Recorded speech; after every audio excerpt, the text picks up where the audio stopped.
Suspense.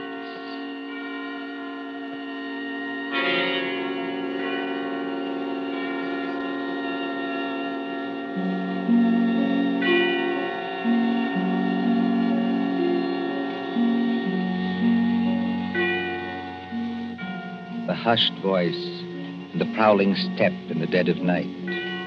The crime that is almost committed. The stir of nerves at the ticking of the clock. The rescue that might be too late, or the murderer who might get away. Mystery and intrigue and dangerous adventure. We invite you to enjoy stories that keep you in suspense. For Suspense, tonight we present The Body Snatchers by John Dixon Carr.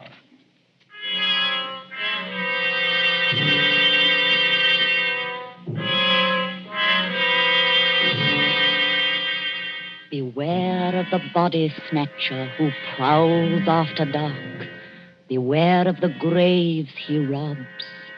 Beware of the murders he commits to provide new corpses for the doctors. Up to the year 1832, the body snatchers terrorized England. According to the law, only 4 bodies a year could legally be supplied to the surgeons for anatomical study.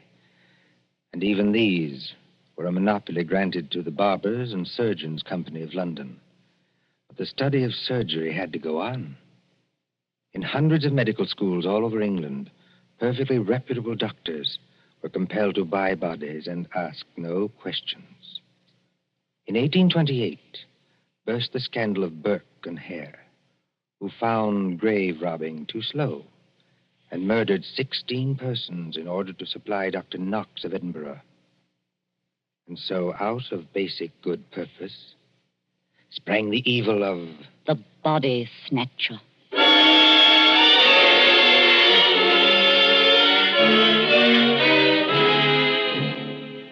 Turn back the clock now to a cold night just 110 years ago. Look into the brick kitchen of a house on Wandsworth Common, not far from London. There, in the light of a tallow dip, sits old Mother Slade in her draggled bonnet. What's a keeping 'em? 2 hours. 2 mortal hours by the Dutch clock. And they're not here yet. Mother Slade? The graveyard not half a mile off. And once I thought I heard church bells ring. And once... Mother Slade, did you call? No, my girl, I did not call. But I thought I And heard... what are you doing up at this hour, my girl? I was only locking up, Mother Slade. Ain't it enough to have taken you over from a good-for-nothing mother not worth the gunpowder to blow her up? Please, Mother Slade. And given you a good home and brought you up practically like a lady with only the housework to do? I'm sorry, Mother Slade. Only I wish you wouldn't talk like that about me own mother. And what do you do, Peggy Lester? You stop up until this hour. You mislay me snuff box 20 times a day. I was only going to say I thought I heard a horse and cart in the lane. In our lane? Yes, Mother Slade. There it is now. Yes. Easy, my dears. Drive easy with the merchandise. The doctors don't like it if you bump the merchandise. Merchandise, Mother Slade? What's that? I'll tell you what it is, my girl. I didn't mean anything, Mother Slade. It's your Uncle Matt and your cousin Robert coming home from their business. That's what it is. You hear that, Peggy Lister? I didn't mislay your snuff box. It's on the table. And if you don't want me to take my fingernails to you instead of a strap, you get on up to bed this minute, do you? Yes, Mother Slade. I'm a-coming, my dears. Don't be impatient. I'm a-coming. Nasty dim light this candle gives. Oh, old Mother Slater's got the rheumatics so cruel she can hardly move. Just pull back the bar, open the door. Well, Matt, did you get it? Did we get it? Strike me blind, but that's a good one, ain't it, Rob? Stir the gab, can't you? Get inside and close the door. They ain't after you. Ain't they? Can't you hear anything? I thought I heard church bells. More like a perishing funeral bell, if you asks me. Take it easy, Rob. Take it easy. We've shaken them off. Have we? I wish I was as certain as some people. The spades and sack is still in the cart. Let 'em stay. Who's a-coming to find 'em? Then you didn't get it after all, you thick-skull pair of... Now, don't you start a-blaming us. Now, you shut your potato trap, Mother Slade, or Matt'll make you shut it. What happened? I'll tell you what happened. We was too quick, that's what. The girl was only buried this afternoon. The sooner the better, my dear. What's the good of the merchandise if it ain't fresh, eh? You hold your noise and listen. We left the horse and cart outside, like we always do. We creeps up to the lich gate of the churchyard. Walk softly, Matt. Walk softly, Rob, in your oily beaver hats and neckcloths, under the starlight and the white frosted elms. Take care of the graves, too. Spring guns may be set in some of them to protect the dead from marauders. And if the coffin is one of those new iron ones, all your labor will be in vain. Open the gates softly. Don't make such a bloody row with them shovels. I can't help it. I'm loaded down with all this stuff. Oh, and who'll do all the work when we do get there? I will. Matt, Aye? listen. I can't hear nothing except your teeth are chattering. Matt, there's other people besides us in this here churchyard. Aye, 200 or 300 deaders. But they won't bother us. I means living people. Don't talk soft. Somebody's got a dark lantern. I seen it flash past the gravestones. Oh? Where? Can't you see it now? It's a-coming straight toward us. Yes, I see him. Come on. They've seen us, Matt.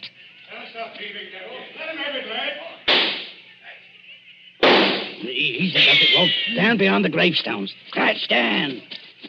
They can't shoot through stone. Matt, it says here, sacred to the memory It's of... the girl's relatives. They've been watching her grave. All the great boys.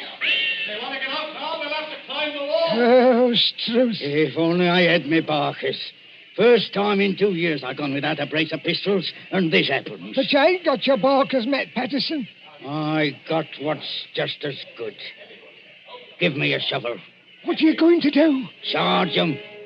This here shovel's got a nice edge. Oh, you daft. They'll have to take time out to reload, won't they? Hear that?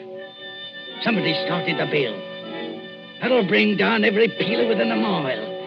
If you want a tithing ticket and a neck in a rope, stop where you are. But if you don't want to get scragged before your time, follow me. That's all there is to it, Mother Slade. We went out by the gate, and blow me if they could stop us. You perishing numbskulls. Did they recognize you? No, we had our neckerchiefs around our eyes. And did you do it? I don't know. There's blood on the shovel. No, there ain't, Mother Slade. I wiped it off. Anyway, we're here. What I want now is a Christian fire to sit by, and a drop of spirits to warm my stomach. There's no spirits in the house, Matt Patterson. Don't you lie to me, you ugly mouth. Let go of me hand, Matt Patterson. I'm warning you. Better let it go, Matt. There's no spirits. Only half a loaf of bread. Don't I know it? I haven't tasted a drop of gin all day. And the black dog's on me back. Well? Hark at what I say. The doctor was promised a corp tonight. All right, dearie, he gets a corp tonight. Oh, there's that funeral bell again. What's the clock, old hag? Come on, spit it out. A nice young corp without any trouble or bother. Aye? What about young Peggy upstairs? Strike me blind. What about it, eh? You'd have to be mighty careful. Why? You'd have to smother her with a pillow while I sit on her legs. That's what Burke and Eyre done up in Edinburgh. Then you don't leave any marks on them. Here. See? Here, off a tick. Wait. What? If the doctors see they've been polished off, just plain murdered, they won't have nothing to do with it. Leastwise, they don't like it. Like it or not, dearie, they all do. Who's buying the beef tonight? Dr. George Arnold. Him? The young fella out Fulham way? That's the man, dearie. But I thought he was too pious and holy to play. That's what Dr. Arnold thought, too, till they started putting the screws on him at Bart's College. No corp, they said to him, no lecture. No lecture, no students. It all comes to it, dearie, sooner or later. What beats me is why they got to have these bodies. You'd think the doctors killed enough people as it is, without buying them after they was dead. Don't you question the ways of Providence, Matt Patterson. You can't do it, Matt. You can't do it, Mother Slade. You stow that noise, Bob Plenty. Do you want to wake the poor girl upstairs? But you can't do it. This cove Arnold, he knows her. Arnold knows who. He knows Peggy. Peggy fair worships the ground he walks on. Oh. He set her arm once when Mother Slade broke it, accidental-like, and she can't forget him. What's Arnold going to think when he opens up the sack and he finds What his... can Arnold do? He's bought her, ain't he? He can't go to the police and say he's bought her. Peggy.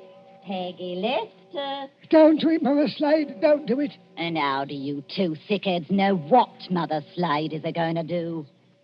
You're going to kill her, ain't you? Peggy. Peggy Lester. I thought I heard her moving about upstairs. You did, Mr. Milk and Water. She's on the stairs now. Rob, you're the least to be depended on. Go out and fetch in the sack. Don't do it. It'll bring us all bad luck.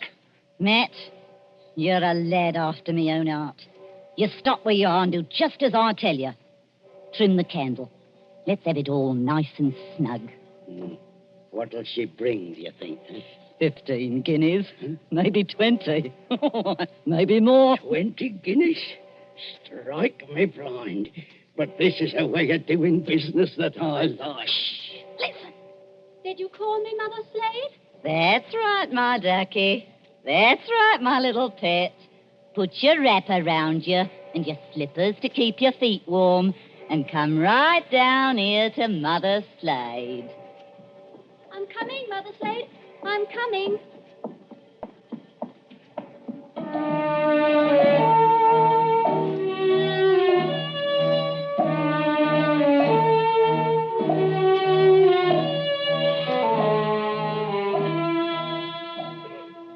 Who in those times would be a surgeon and still be an honest man? At that drugged hour of the night, look into the sitting room of a spacious house. Many candles are still alight there, though they have burned down nearly to their silver sockets.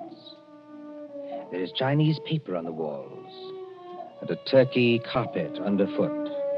In front of the fire, now almost out, sits Dr. George Arnold with his bottle green coat and heavy hair.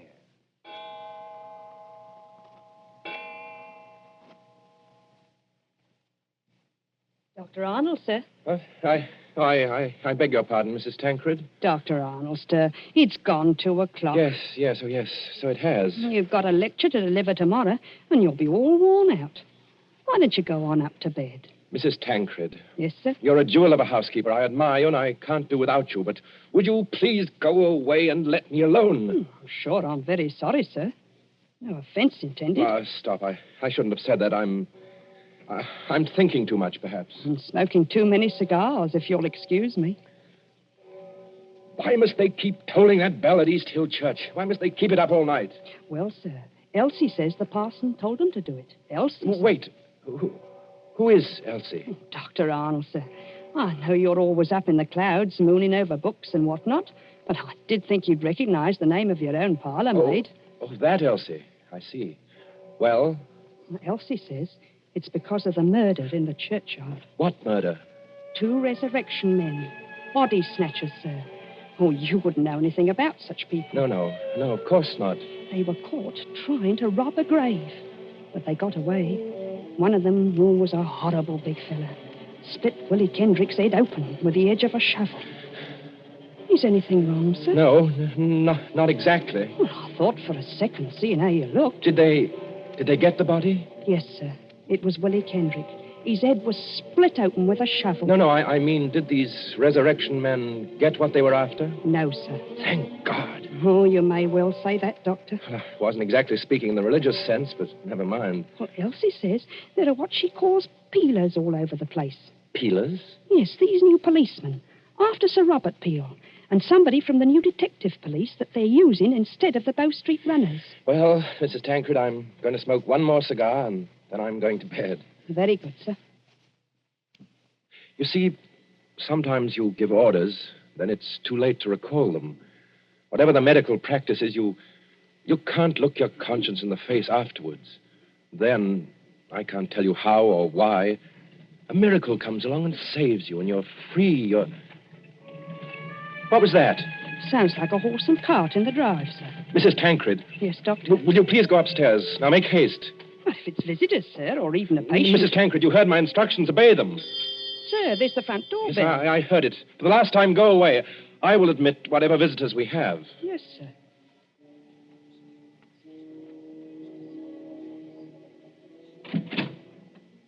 Good evening, dearie. Oh, come into the sitting room here, Mrs. Slade. La, sir. Just call me Mother Slade.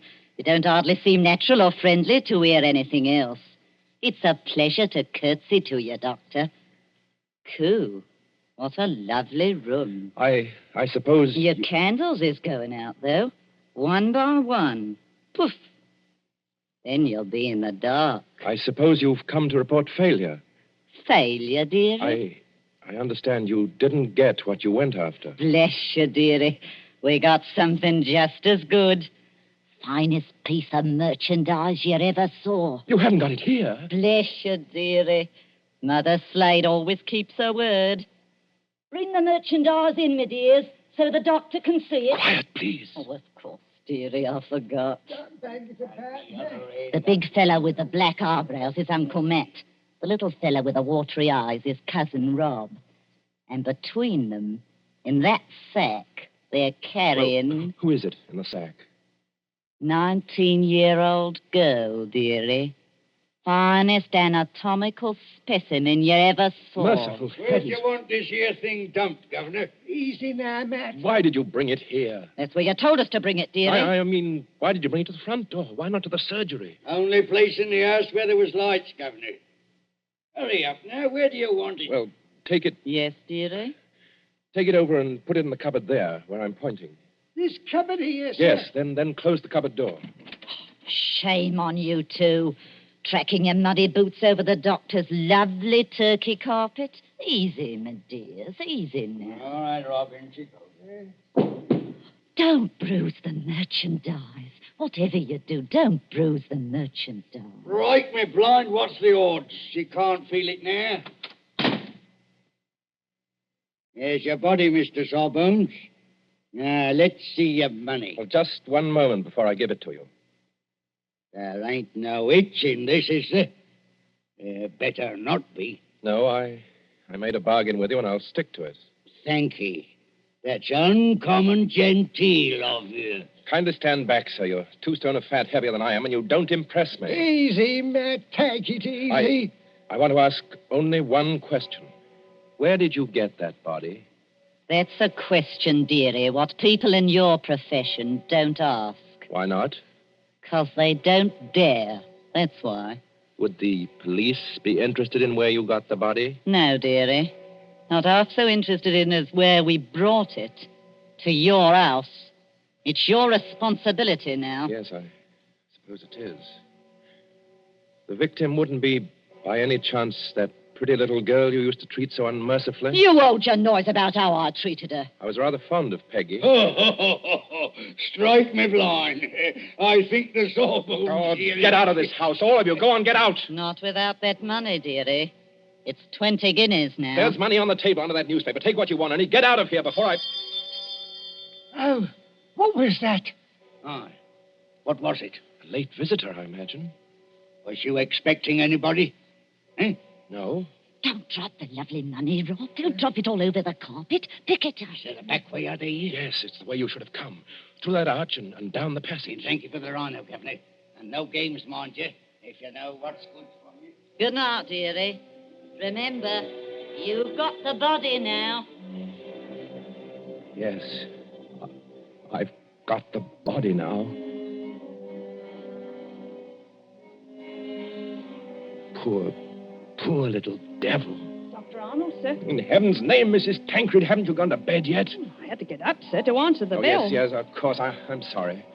Dr. Arnold, what's the matter with you? Matter? You're as white as a ghost, and you're almost crying. Am I? Well, we must remedy that. Oh, it's so dark in here, I could barely see you sitting there.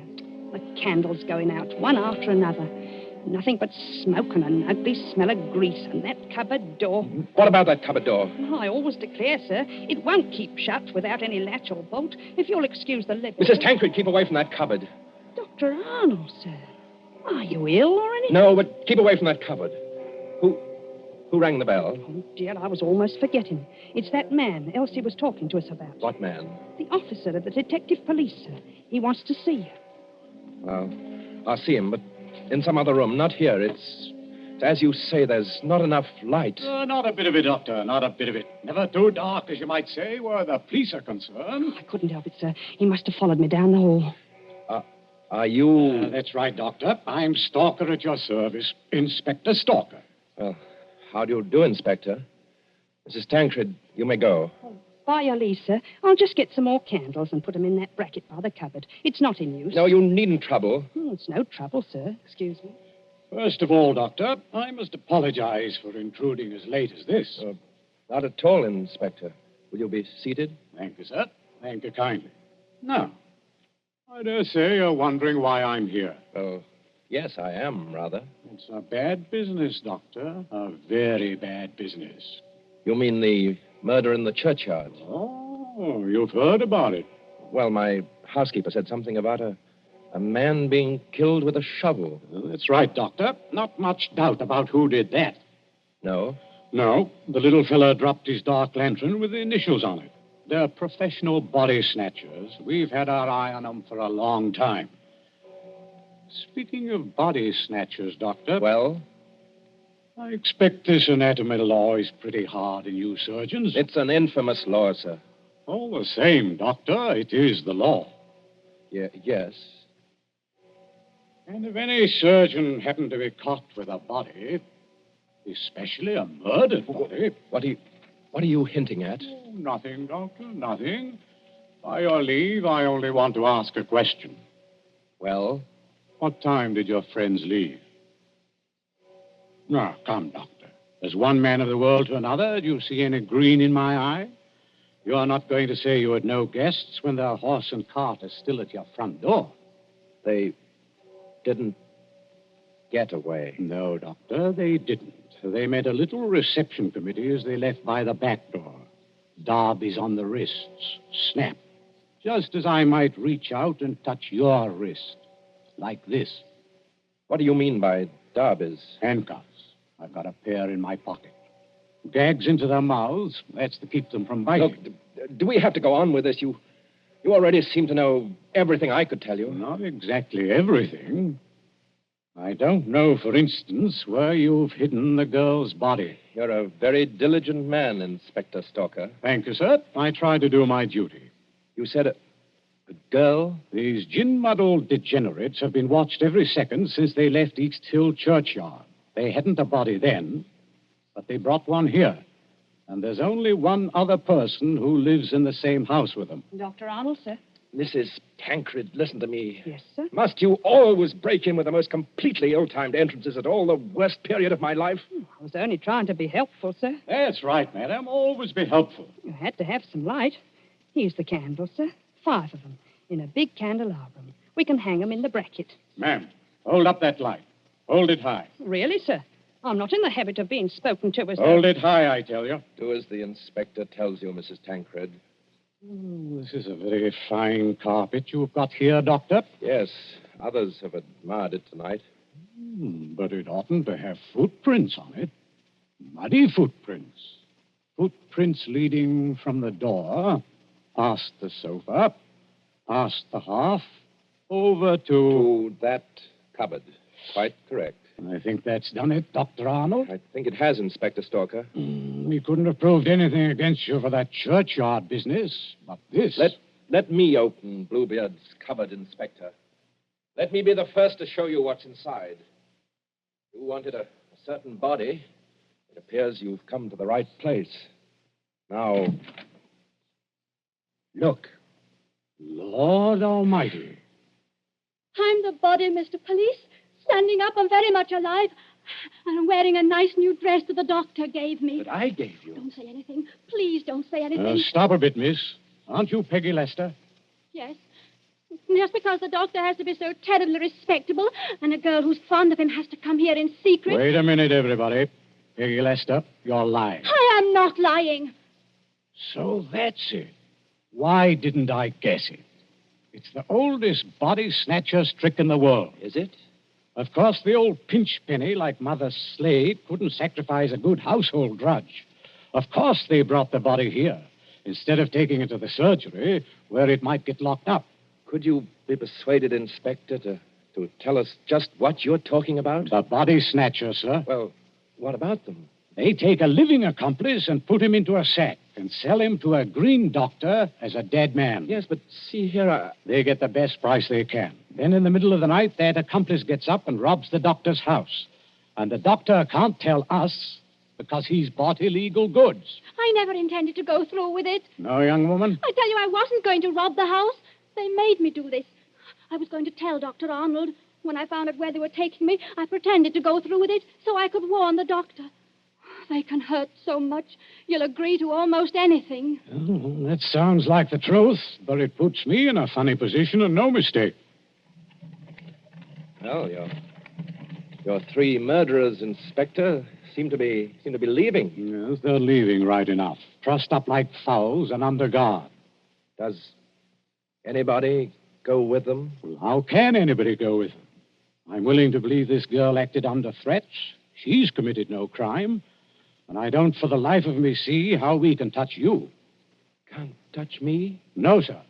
And confound you for making me lose a night's sleep. There's no body. You didn't even buy a body. Will you tell me, Doctor, just what crime you've committed?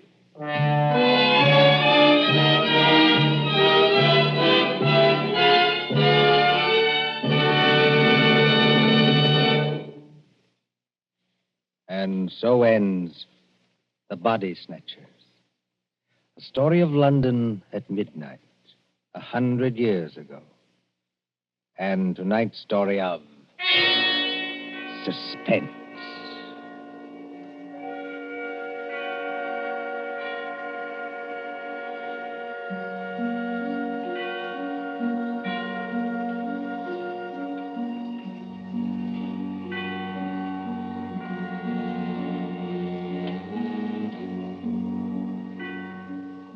Columbia presents these tales of mystery and intrigue and dangerous adventure for your relaxation and enjoyment.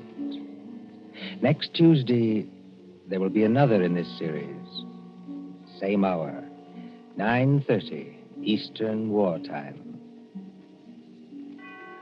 William Spear, the producer, John Dietz, the director, Alexander Semler, the composer, conductor, and John Dixon Carr, the author, are collaborators on Suspense. This is the Columbia Broadcasting System.